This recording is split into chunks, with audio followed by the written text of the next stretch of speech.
I learned early that some people will never see you, no matter how bright you shine. My parents were those people. For 31 years, I existed in the shadow of my older sister, watching them celebrate her mediocrity while dismissing my every achievement. Sarah drove a silver sedan. Nothing fancy, just a reliable car she bought with a loan she barely managed to pay each month. But to hear my father talk about it, you would think she had purchased a Rolls-Royce with cash she earned herself. He polished it on weekends, took photos of it in the driveway, showed it off to neighbors who could not have cared less. I drove a luxury vehicle I bought outright 3 years ago. Paid in full. No loans, no financing. Just a check I wrote after closing a deal that earned me more in commission than my father made in 2 years. When I pulled up to their house that first time, my mother glanced at it and said it looked impractical. My father asked if I was compensating for something. That Thanksgiving, we gathered around the table in their dining room, the same room where I had eaten 1,000 meals while feeling invisible. Sarah arrived late, as usual, full of apologies and excuses. She worked in marketing for a small firm downtown, the kind of job that sounded impressive, but paid barely enough to cover her rent and car payment. My parents acted like she had just returned from curing cancer. "Tell everyone about your new campaign," my mother urged, serving Sarah an extra-large portion of stuffing. Sarah launched into a story about some social media strategy she had implemented. It was basic work, the kind of thing any entry-level marketer could accomplish. But my parents hung on every word, nodding and smiling like she was delivering a TED Talk. I sat at the opposite end of the table, cutting my turkey into small pieces, saying nothing. I had closed a deal the previous week that would revolutionize supply chain logistics for a major manufacturing company. The client had called me a genius. My firm had given me a bonus that exceeded Sarah's annual salary. But I knew better than to mention it. "And what about you, Aurora?" my father asked, not because he cared, but because my silence had become noticeable. "Same as always," I said. "Working." "Still selling things?" my mother asked, her tone dismissive. "Still consulting," I corrected, though I knew it would not matter. My father turned back to Sarah. "Your sister works too much. You have balance in your life." Balance. Sarah had balance because she left work at 5 every day, spent her evenings watching television, and contributed nothing beyond the bare minimum required to keep her job.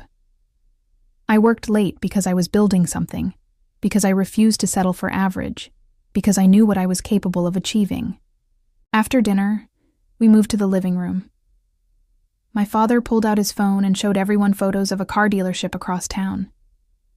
Prestige Auto Gallery, a mid-sized operation that specialized in luxury vehicles. He had been obsessed with it for months, driving past it on weekends, talking about the inventory, discussing the owner's business model like he was Warren Buffett analyzing an investment. "This is the dream," he said, zooming in on a photo of the showroom. "Owning a place like this.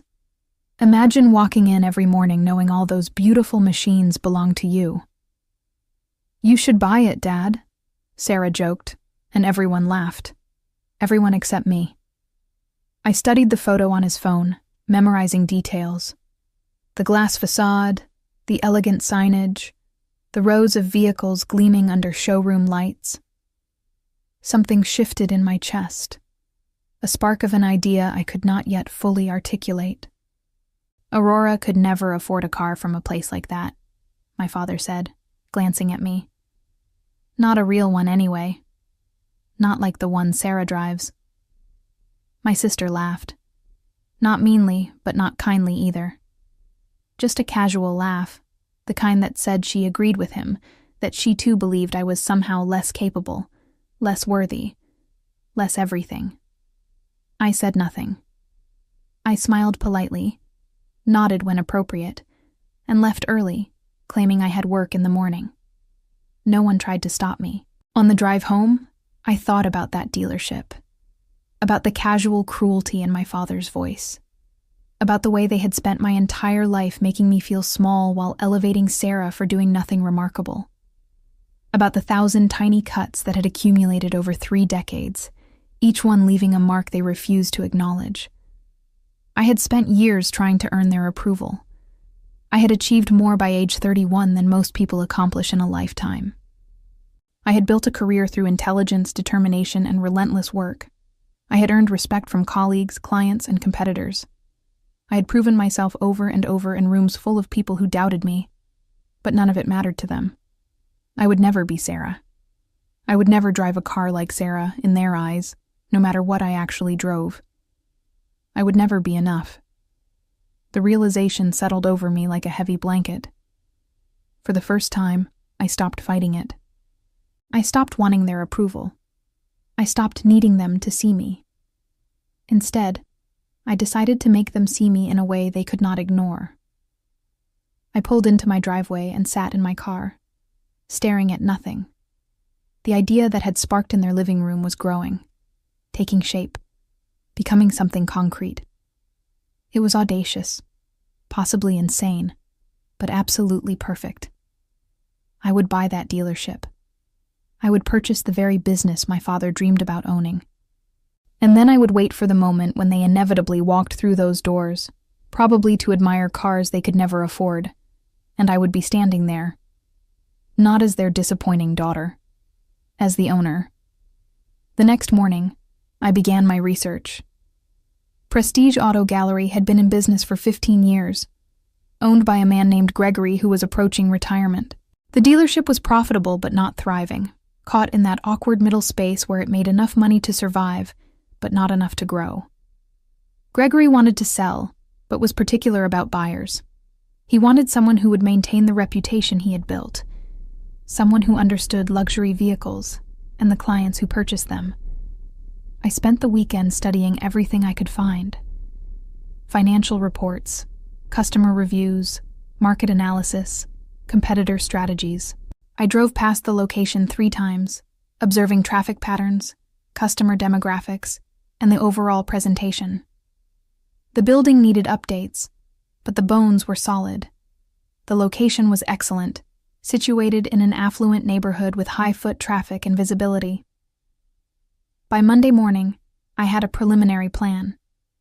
By Monday afternoon, I had a meeting scheduled with Gregory for the following week. My assistant, Jerome, raised his eyebrows when I told him about the dealership. He had worked with me for 4 years and had seen me tackle unusual projects, but this was different. "You want to buy a car dealership?" he said slowly, like he was confirming he had heard correctly. "I want to acquire a profitable business in a stable market with growth potential," I corrected. "You want to buy the specific dealership your father is obsessed with." I smiled. "That is a bonus." Jerome leaned back in his chair, studying me. He was one of the few people who knew about my family situation, who had heard me vent after particularly brutal holiday gatherings, who understood why I worked the hours I did. "This is about revenge," he said. "This is about investment," I countered. "The revenge is incidental." He laughed, shaking his head. "This is either brilliant or completely insane." Why not both?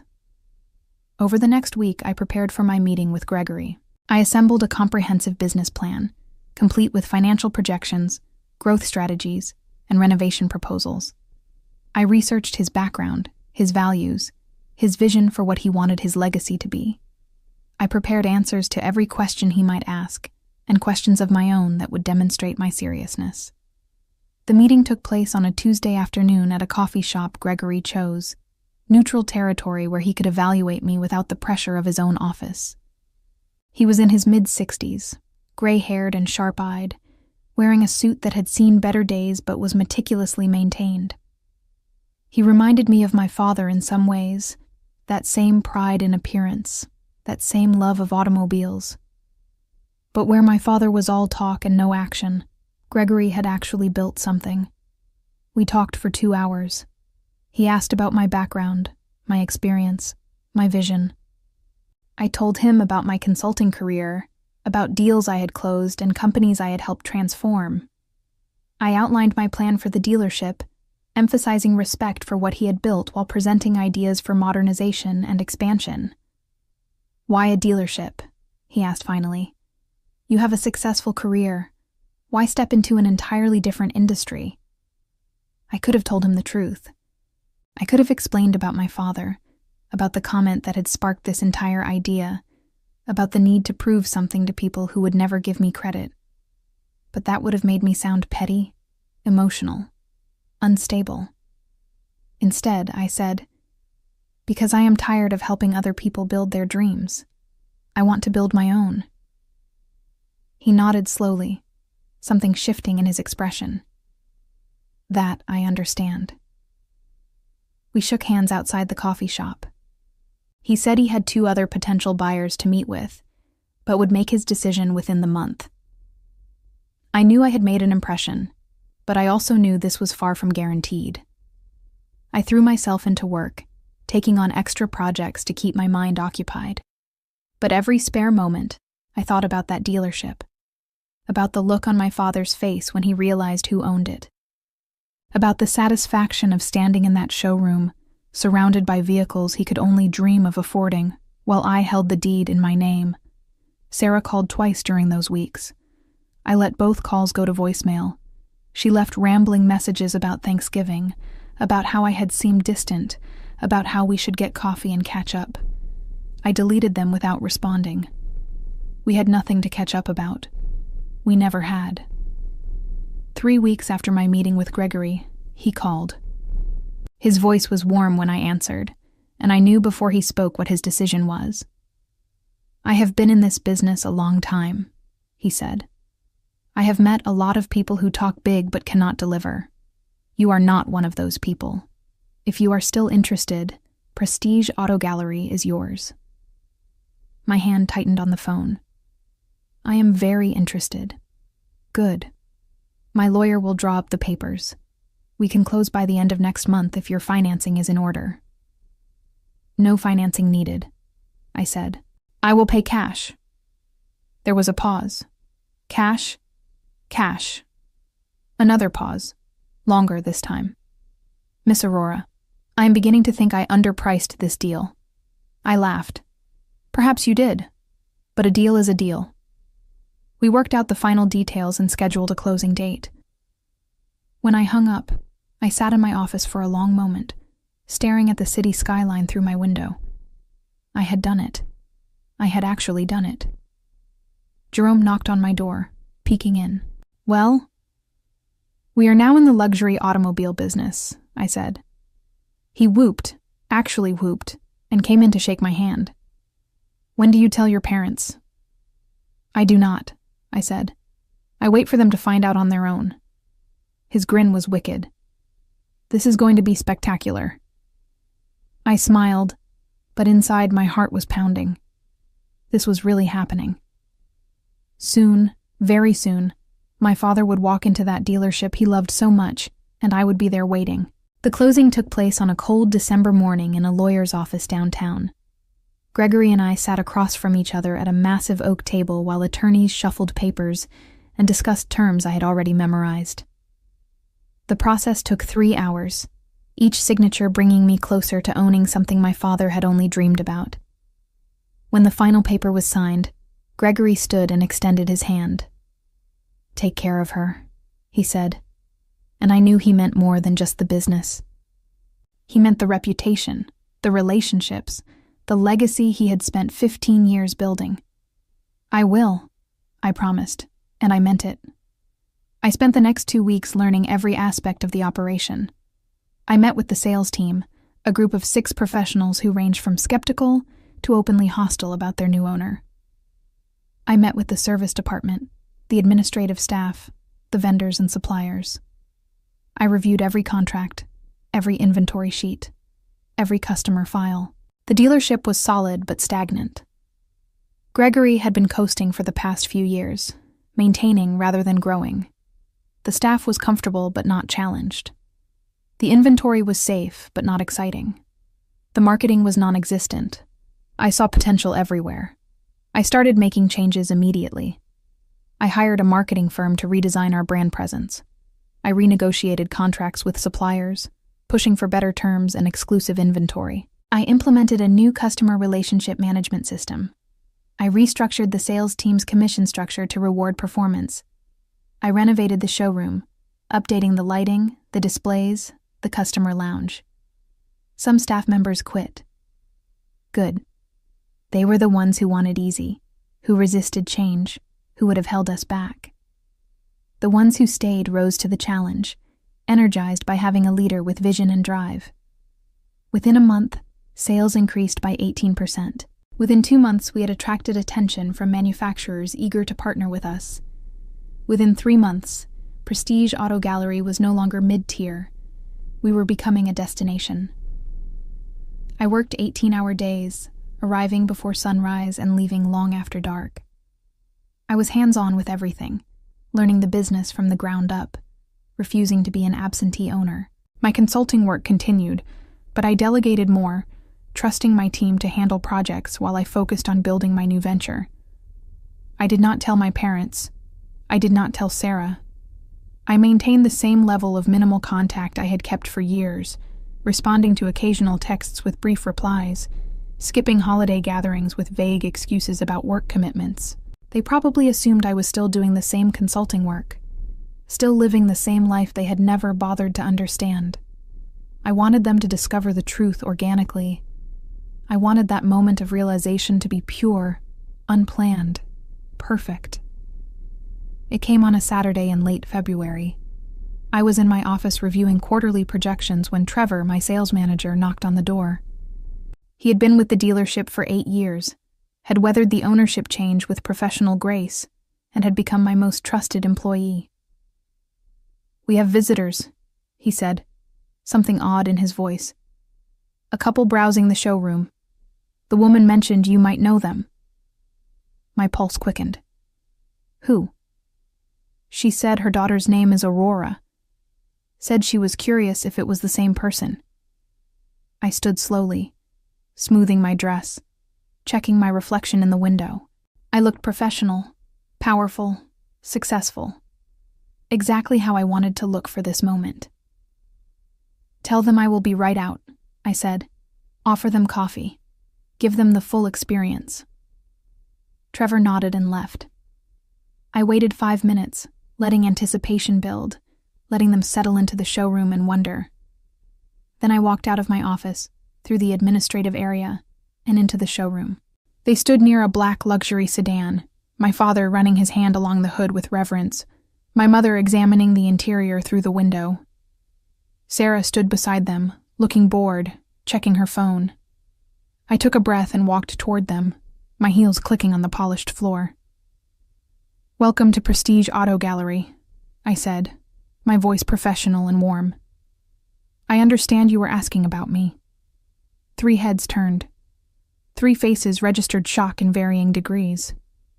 My father spoke first. "Aurora?" "Hello, Dad." He looked around, confused, trying to make sense of my presence. "What are you doing here?" "Working," I said simply. "You work here?" my mother asked, and I could hear the judgment already forming. Of course, her daughter would be working in a car dealership, probably in some administrative role, probably making barely above minimum wage. "Not exactly," I said. I gestured around the showroom, at the gleaming vehicles, the elegant displays, the professional staff moving efficiently through the space. "I own here." Silence. Perfect. Absolute silence. Sarah looked up from her phone. "What?" "I own this dealership," I said slowly, clearly, wanting them to hear every word. "Prestige Auto Gallery. I purchased it 3 months ago. This is my business." My father's face went through several expressions. Confusion, disbelief, and something that might have been anger. "That is not possible." "It is not only possible, it is fact." I pulled out my phone and showed him the business registration documents I kept readily accessible, my name listed as owner and CEO. I closed the deal in December. We have been implementing significant changes since then. Sales are up, Customer satisfaction is at an all-time high, and we have established partnerships with manufacturers that the previous owner could only dream about. My mother was staring at me like I was a stranger. How could you afford this? I smiled. With cash, paid in full. No financing, no loans, no investors. Just the money I earned doing the work you have always dismissed as selling things. My father's face flushed red.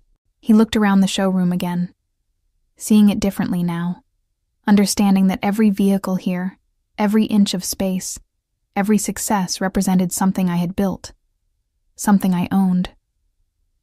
"This is the dealership," he said quietly. "The one I showed you at Thanksgiving." "Yes," I confirmed. "The one you said I could never afford a car from. The one you dreamed about owning. I bought it 6 weeks after that conversation." Sarah found her voice first, though it came out strained. "You bought an entire dealership because Dad made a comment?" "I bought a dealership because it was a sound investment," I said. Dad's comment simply helped me identify the opportunity. My father was still staring at the vehicles, his jaw tight. I recognized that expression. He was angry, but more than that, he was humiliated. His daughter, the one he had dismissed her entire life, owned the business he had fantasized about. She had achieved his dream while he was still driving past it on weekends, admiring it from the outside. "Well," my mother said, her voice high and artificial, "this is quite a surprise. Why did you not tell us?" "Why would I asked, keeping my tone pleasant. "You have never been interested in my work before." "That is not fair," she said, but the protest was weak. "Isn't it?" I turned to my father. "You told me I would never drive a car like Sarah's. You said I could never afford a vehicle from a place like this. You have spent my entire life dismissing my achievements while celebrating her mediocrity. Why would I rush to share this with you?" "Aurora," Sarah said, her voice sharp. "That is uncalled for."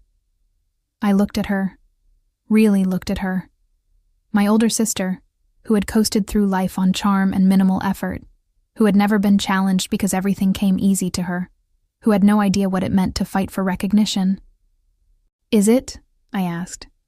"When is the last time Mom and Dad came to one of my work events? When is the last time they asked about a deal I closed? When is the last time they treated my career with even a fraction of the respect they give yours?" "I work hard," Sarah said defensively. "You work adequately," I corrected. "You do enough to keep your job and collect your paycheck. There's nothing wrong with that, but let us not pretend it is the same as what I do." And my father stepped forward, his face still red. "You do not get to talk to your sister that way." "Actually, I do. This is my showroom, my business, my property. I can say whatever I want here." The power dynamic had shifted so completely that none of them knew how to respond. They had always held the authority, the judgment, the ability to make me feel small. But here, in this space I owned, surrounded by evidence of my success, they had no power at all. Trevor appeared at my elbow, reading the tension perfectly. "Miss Aurora, your 2:00 appointment is here early." I nodded, grateful for the interruption even though I knew he had invented the appointment. "Thank you, Trevor. Please have them wait in my office." I turned back to my family. "I apologize, but I need to get back to work. Feel free to browse. If you are interested in purchasing a vehicle, any of our sales associates would be happy to help you. We offer competitive financing for those who need it." The dig was subtle but clear. They would need financing. I had paid cash. I started to walk away, then paused and turned back. "Oh, and Dad, the vehicle you were admiring is a limited edition, only 50 made worldwide.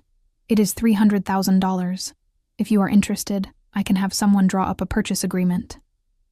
His face went from red to purple. I smiled and walked back to my office, feeling their eyes on my back the entire way. Once inside with the door closed, I leaned against it and let out a long breath. My hands were shaking slightly, adrenaline coursing through me. I had imagined that moment for months, rehearsed various versions of it, but the reality had exceeded every expectation. Trevor knocked and entered. "That was your family?" "Unfortunately." They seemed shocked. "That was the point." He grinned. "You are terrifying, you know that?" "Good," I said. "Terrifying gets respect."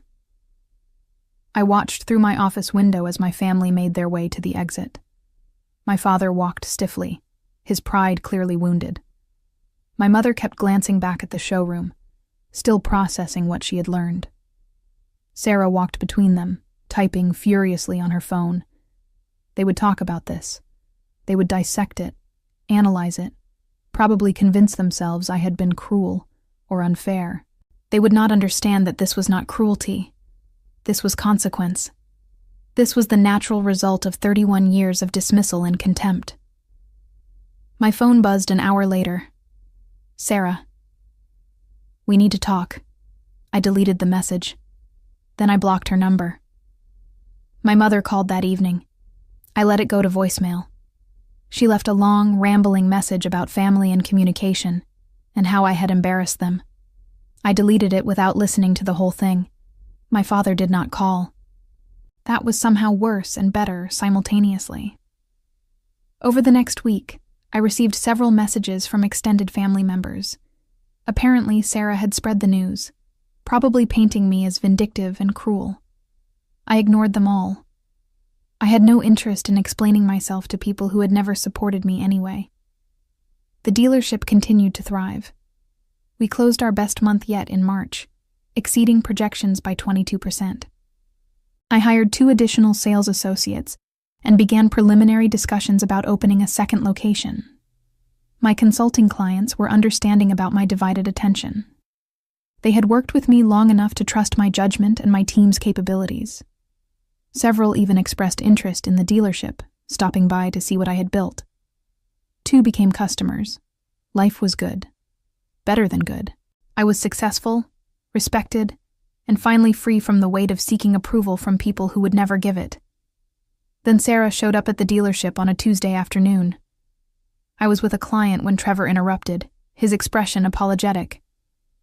"Your sister is in the waiting area. She says she will not leave until you talk to her."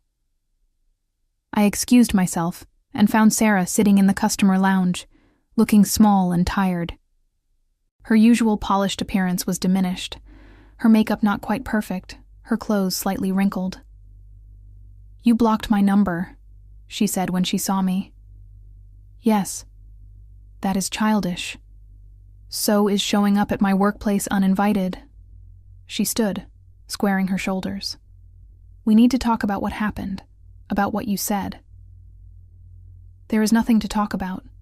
I stated facts." "You were cruel." "I was honest," I corrected. "If honesty feels cruel, perhaps you should examine why that is." Sarah's eyes filled with tears, and I felt a twinge of something that might have been guilt. But I pushed it away. Tears were her weapon, had always been her weapon. She cried, and people comforted her, gave her what she wanted, smoothed over problems she had created. "Do you hate me?" she asked quietly. The question surprised me. "No, I do not hate you." "Then why are you doing this?" "I am not doing anything to you. I bought a business. I am running it successfully. Your feelings about that are your own. You bought it to hurt Dad. I bought it because it was a good investment. If Dad is hurt, that is a consequence of his own behavior, not mine." Sarah wiped at her eyes, smudging her mascara. "He is devastated. He dismissed and belittled me my entire life. Forgive me if I do not prioritize his feelings now.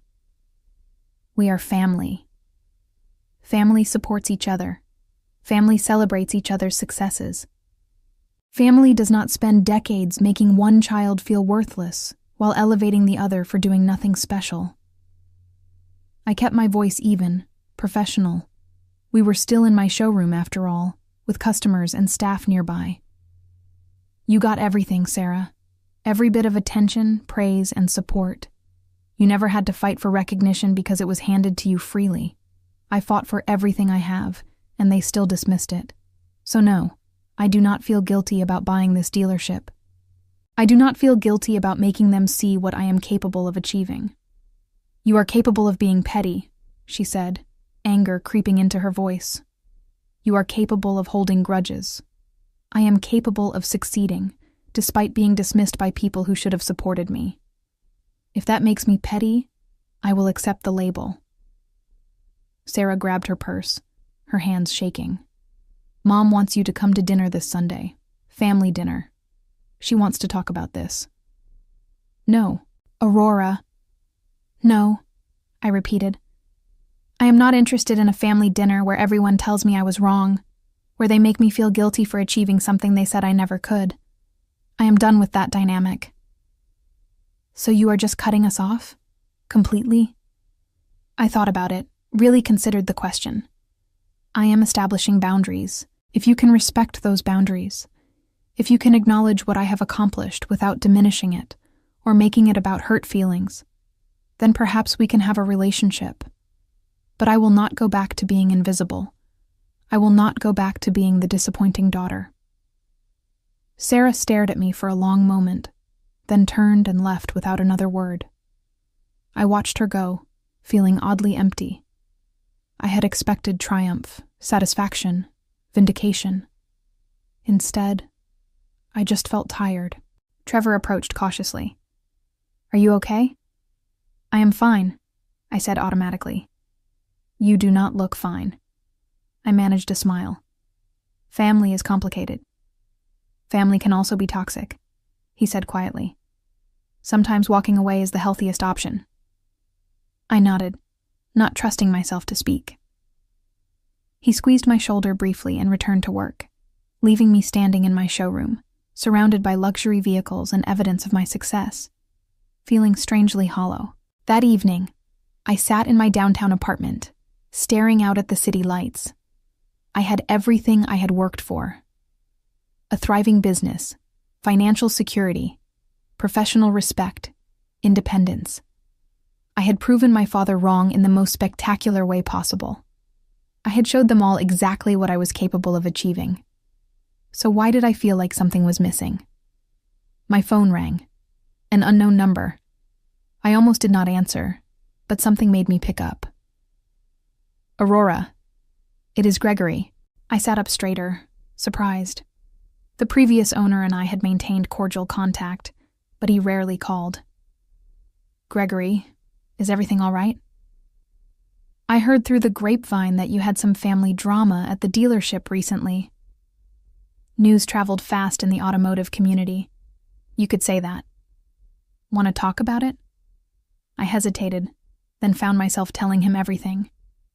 About my father's comments, about Sarah, about the years of dismissal and the satisfaction of owning what my father had only dreamed about. Gregory listened without interrupting, letting me purge 3 decades of resentment. When I finished, he was quiet for a moment. Then he said, You know what I learned after 15 years in this business? What? Revenge is satisfying in the moment, but it is a terrible long-term business strategy. I frowned. What do you mean? You bought that dealership for the right reasons initially. It was a good investment, solid potential, excellent location. But somewhere along the way, it became about proving something to people who will never give you what you want. They saw me succeed. They saw you succeed, and they still did not change. He interrupted gently. They still made it about their hurt feelings instead of your achievement. And they never will change, Aurora. Some people are incapable of it. The question is, are you going to let their limitations define your success? His words hit harder than I expected. I do not. You bought a dealership to make them see you. But the truth is, you already succeeded before you ever bought it. You had money, career, respect. You did not need their validation. You still do not. I leaned back on my couch, closing my eyes. then why does it still hurt? Because you are human. Because you wanted your parents to be proud of you, and that is a completely normal thing to want. But you cannot force people to give you what they are not capable of giving. All you can do is decide whether their inability to see your worth diminishes that worth. Spoiler alert, it does not. I felt tears prick my eyes. I worked so hard. I know you did, and you built something remarkable. Do not let their blindness take that away from you. After we hung up, I sat in the darkness for a long time, thinking about his words. He was right. I had let my parents' dismissal drive me for so long that I had forgotten to simply enjoy what I had built. I had achieved everything I set out to accomplish, but I was still waiting for their approval, still angry that they would not give it. What would happen if I just stopped? Stopped waiting, stopped hoping, stopped caring whether they ever recognized my success? The thought was both terrifying and liberating. Over the next few days, I made a conscious effort to shift my perspective. I still worked hard at the dealership, still pushed for excellence, but I stopped imagining my father seeing the quarterly reports. I stopped mentally rehearsing the conversation where they finally admitted they had been wrong about me. I stopped waiting for an apology that would never come. Instead, I focused on what I had built, on the team I had assembled, on the customers whose lives I had improved by providing excellent service, on the satisfaction of running a successful business not to prove anything to anyone, but simply because I was good at it. Something shifted in me during those weeks. The anger that had fueled me for so long began to fade, replaced by something calmer and more sustainable. I still did not speak to my family, but it was not out of spite anymore. It was simply because we had nothing to say to each other.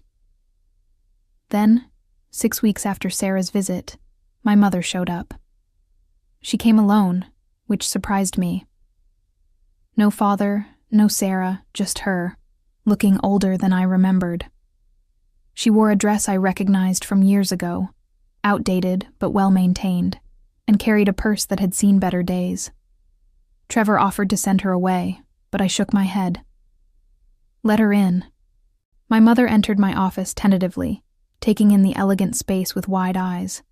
The mahogany desk, the leather chairs, the wall of windows overlooking the showroom. This was power, and she recognized it. Aurora, she said, her voice uncertain. Mom. She sat in the chair across from my desk without being invited, her hands clutching her purse. We need to talk. About what? About our family, about what happened. I leaned back in my chair, waiting. Let her fill the silence. You hurt your father very badly, she said finally. And he hurt me very badly for 31 years. I believe I am still ahead on that count. She flinched. He never meant to hurt you. Intent does not erase impact. He dismissed every achievement I ever had while celebrating Sarah for the bare minimum. You both did. Sarah is different than you. She needed more support. Why? I interrupted. Why did she need more support? Because she was less capable? Less driven? Less successful? And if that is true, why did that earn her more praise while my actual accomplishments earned dismissal? My mother opened her mouth, then closed it. She had no answer because there was no good answer. You gave her everything I had to fight for, I continued, keeping my voice level. Attention, approval, encouragement, pride. I earned those things 100 times over, and you still withheld them. Do you have any idea what that does to a child? To spend your entire life being told you are not enough, that you are doing it wrong, that you will never measure up to your sister who is objectively less accomplished? We were proud of you. No, you were not. And you know what? That is fine. You do not have to be proud of me. You do not have to celebrate my success. But I do not have to pretend that your dismissal did not hurt. I do not have to smile and nod and accept being treated as less than. Not anymore. My mother's eyes filled with tears. What do you want from us? The question stopped me. What did I want? I had wanted recognition, validation, an apology, an acknowledgement that they had been wrong. But Gregory's words echoed in my mind. Some people are incapable of giving you what you want. I want you to leave, I said quietly. I want you to go back to your life and let me live mine. I am successful, happy, and fulfilled. I do not need your approval anymore. I do not need your presence in my life. You are cutting us off? I am choosing peace over pain. If that means distance from you, then yes. She stood, her movements shaky. Your father was right about you. You are cold. You are selfish. The words should have hurt, but they rolled off me like water. If prioritizing my well-being over your comfort makes me cold, then I will accept that label. She left without another word, and I felt nothing. No satisfaction, no guilt, no sadness. Just a calm certainty that I had made the right choice. That evening, I received an email from an unexpected source. Douglas, my father. Subject line, "We need to talk." I almost deleted it, but curiosity won. I opened it. Aurora, your mother told me about your conversation. I am writing because she is too upset to say what needs to be said. You have become someone we do not recognize. The daughter we raised would never treat her family this way. You have money now, success, and apparently that has gone to your head. You think you are better than us. You think buying a dealership makes you special. But money does not change who you are at your core.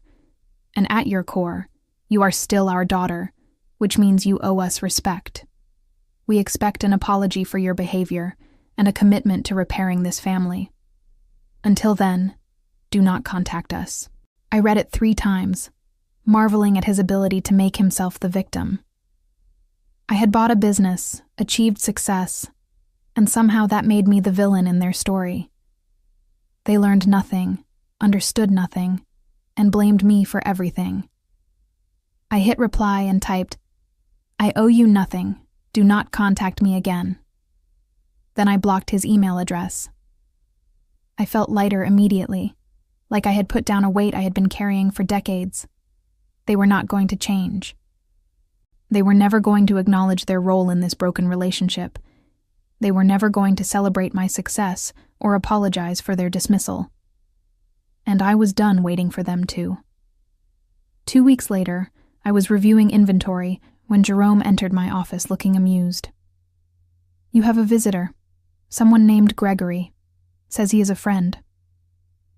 Gregory appeared behind him, grinning. "Surprise inspection. Making sure you have not run my baby into the ground." I laughed and hugged him, genuinely happy to see the older man. "The baby is thriving. Come see." I gave him a tour of the updated showroom, introduced him to new staff members, showed him the improved sales figures. He nodded approvingly, pride evident in his expression. "You have done well," he said finally, and something in my chest loosened.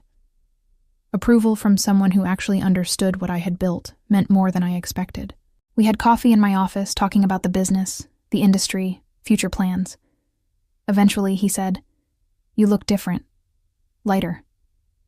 "I am," I admitted. "I cut my family off. Completely." He nodded slowly. "How does it feel?" "Liberating." "Good. You deserve people in your life who celebrate you, not people who diminish you." He paused. "Speaking of which, I want to introduce you to some colleagues of mine, other dealership owners, industry leaders, people who will appreciate what you have built here. You do not have to. I know I do not have to. I want to. You remind me of myself at your age. Too focused on proving yourself to people who will never appreciate you. Let me introduce you to people who will." Over the following months, Gregory became something of a mentor and friend. He introduced me to his network, opened doors, offered advice when I asked for it. Through him, I met other successful business people, built new relationships based on mutual respect and shared interests. For the first time in my life, I had people in my corner who celebrated my wins without qualifications, who understood my drive without resenting it, who saw me as I actually was rather than who they wanted me to be. 6 months after cutting off my family, I received an invitation to speak at an automotive industry conference. The event was prestigious, drawing executives and owners from across the country. They wanted me to discuss the revitalization of Prestige Auto Gallery, the strategies I had implemented, and the success we had achieved. I accepted immediately. The conference took place in a convention center downtown, sprawling and elegant. I arrived early, reviewed my presentation slides, and chatted with other speakers. Several mentioned they had heard about my dealership, about the impressive turnaround, about the innovative approaches I had pioneered. I was backstage waiting to go on when Jerome appeared, looking strange. "Your family is here," he said. My stomach dropped. "What?" "Your father, mother, and sister. They are in the audience, 3rd row." I peeked through the curtain and saw them. My father sat rigid, staring straight ahead. My mother looked nervous. Sarah was on her phone as usual. "How did they know?" I asked. Jerome shrugged. "The conference is public. Maybe someone told them. Maybe they saw promotional materials." I took a deep breath, steadying myself. This was fine. This was better than fine. They would sit in that audience and watch me speak to hundreds of industry professionals about success they could not imagine. They would watch other people respect me, admire me, seek my advice. "Let them watch," I said. When I walked onto that stage, I did not look at them. I looked at everyone else. At the faces of people who had paid to hear me speak, who valued my expertise, who recognized what I had built. I delivered my presentation flawlessly. I talked about identifying underperforming assets and transforming them through strategic investment. I discussed customer experience innovation, team building, and sustainable growth strategies. I shared case studies, data, and practical applications. The audience was engaged, asking thoughtful questions, taking notes, nodding in agreement. When I finished, they applauded enthusiastically. Several people approached afterward, exchanging business cards, requesting consultations, praising my work. I still did not look at my family, let them sit there, watching strangers value me more than they ever had. Later, at the networking reception, I was surrounded by admirers. A dealership owner from Seattle wanted to implement my customer retention strategies. An executive from a luxury brand manufacturer wanted to discuss an exclusive partnership. A business journalist wanted to interview me for a feature article. "Excuse me," a voice said behind me. My father's voice. I turned slowly. He stood there in his best suit, the same one he wore to weddings and funerals, looking out of place among the designer clothing and confident postures around us. "Dad, that was quite a presentation." "Thank you." He shifted, uncomfortable. "I had no idea you were this successful." "You never asked." He flinched, but pressed on. "I wanted to talk to you about something, a business proposition." I raised an eyebrow. "What kind of proposition?" "You need someone with experience. Someone who understands cars, who can manage operations. I have been thinking about early retirement, and working with you would—" "No." He stopped, confused. "You did not let me finish." "I do not need to. The answer is no. Aurora, I am your father. You are a man who spent 31 years telling me I was not good enough. Now that I have proven you wrong, you want to benefit from my success. The answer is no. I could help you. I do not need your help. I built this without you. I will continue building without you." My mother appeared beside him, her face pleading. "Aurora, please.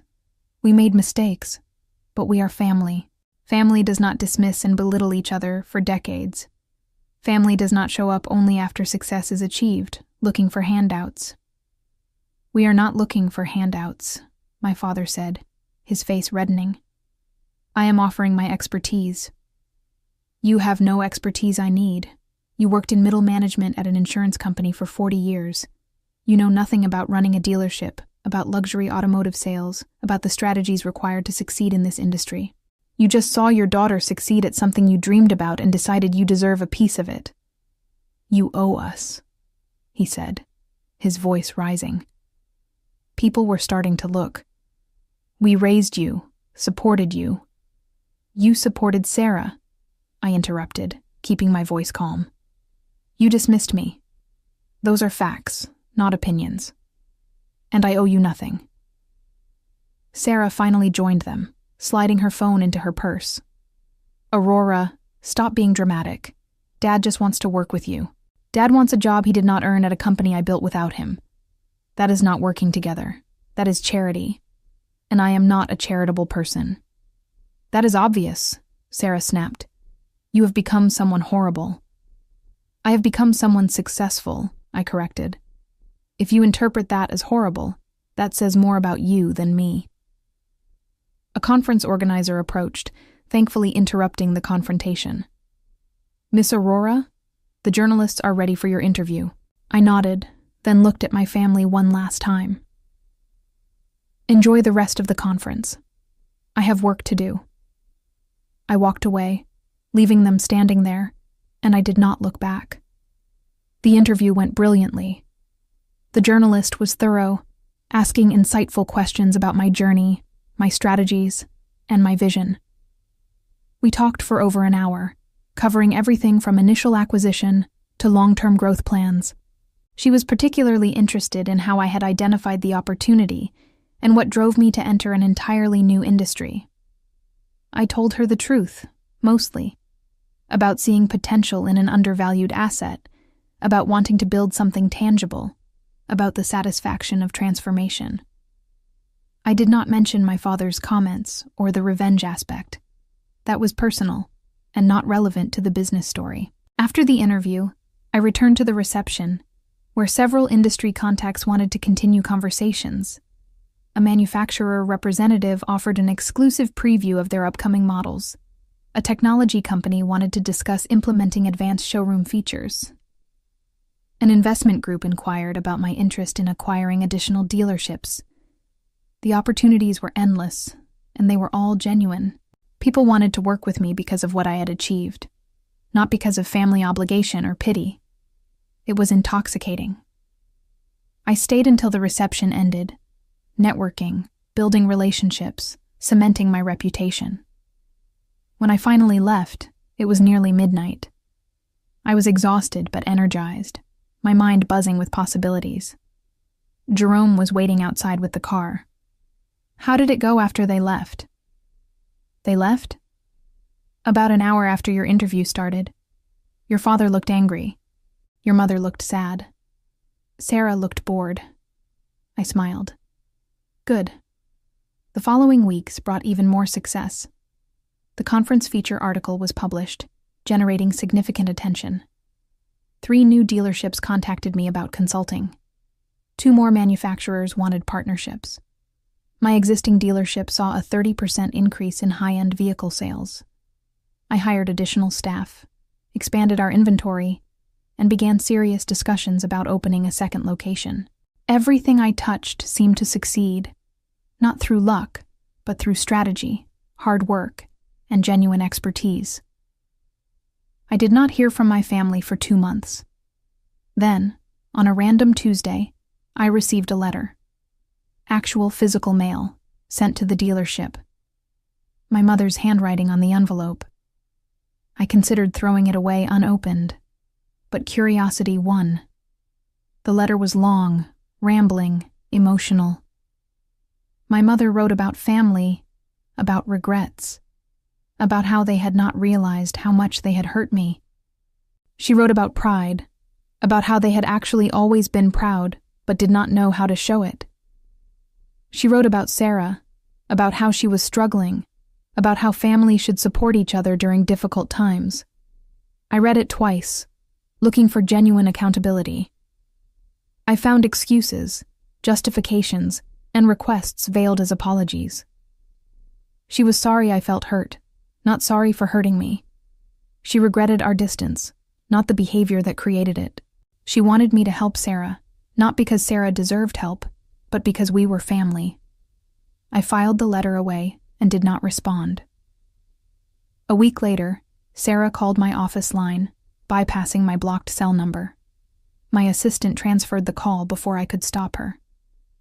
"Aurora, we need to talk about Mom and Dad." "No, we do not.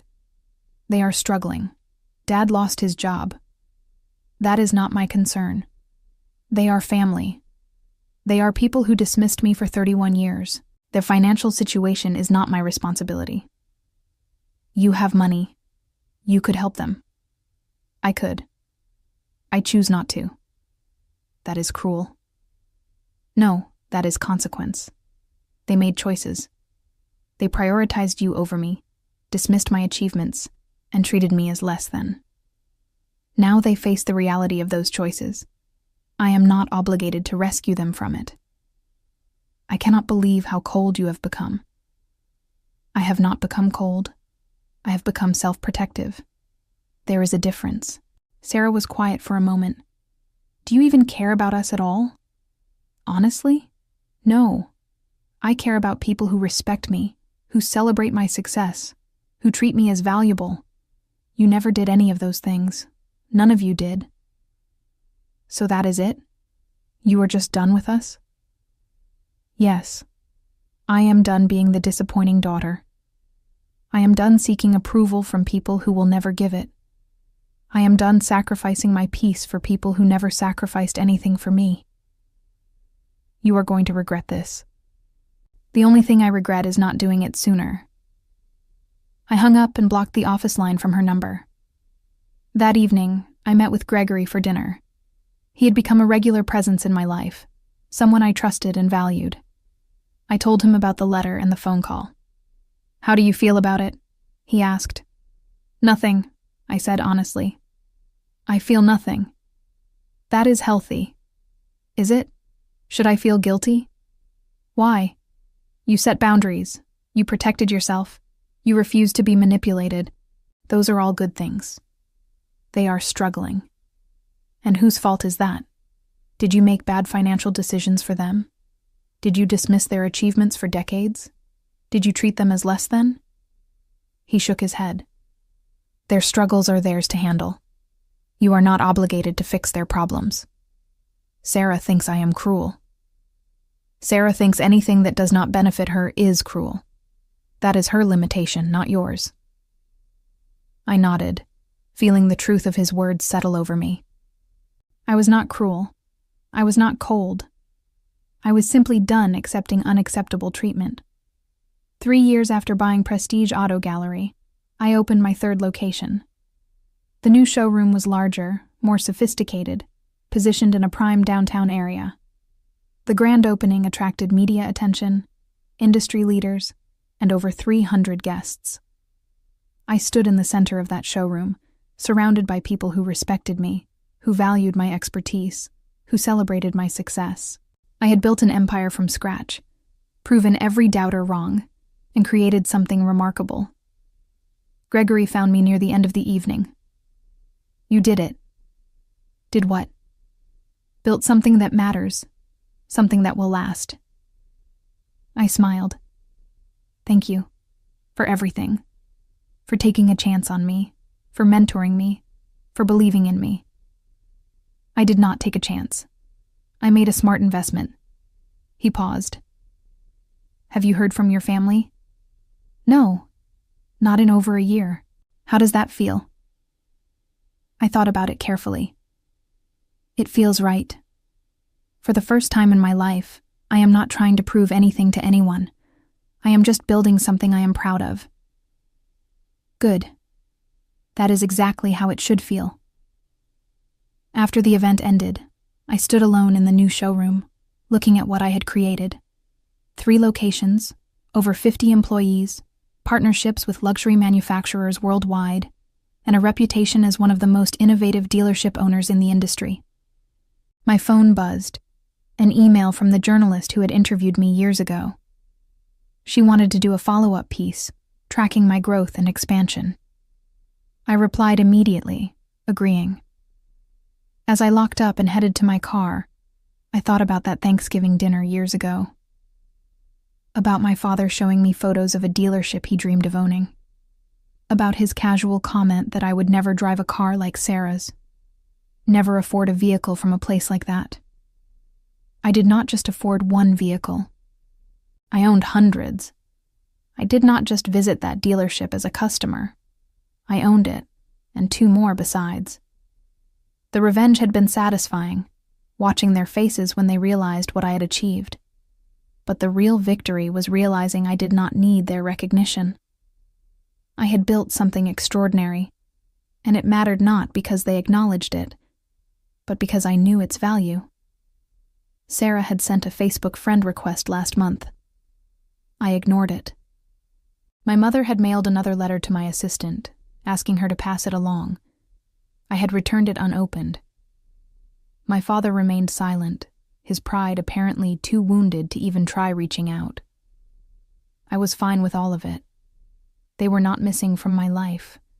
They were absent from it, and there was a difference. Missing implied a hole that needed filling.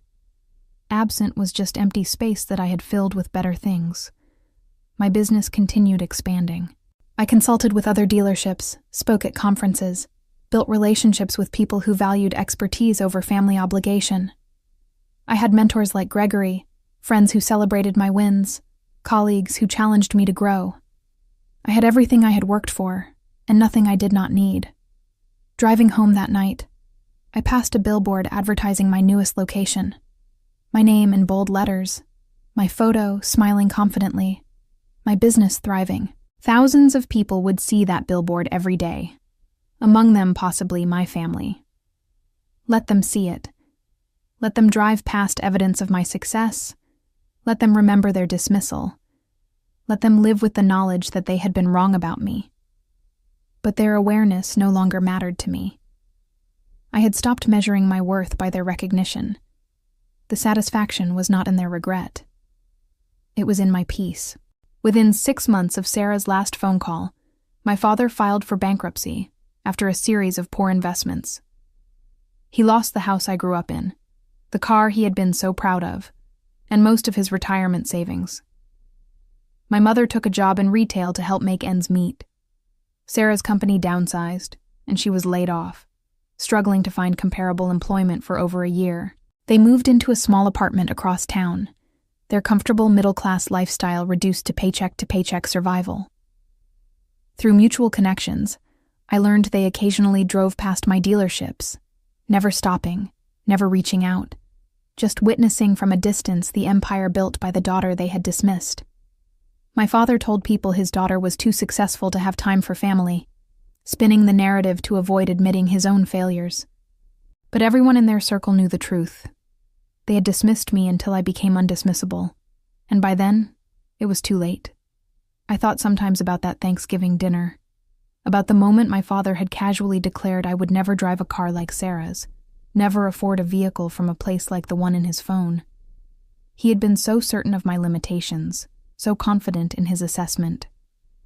3 dealerships later, with a 4th in development, and a consulting business that earned more annually than he had made in his entire career, I understood something fundamental.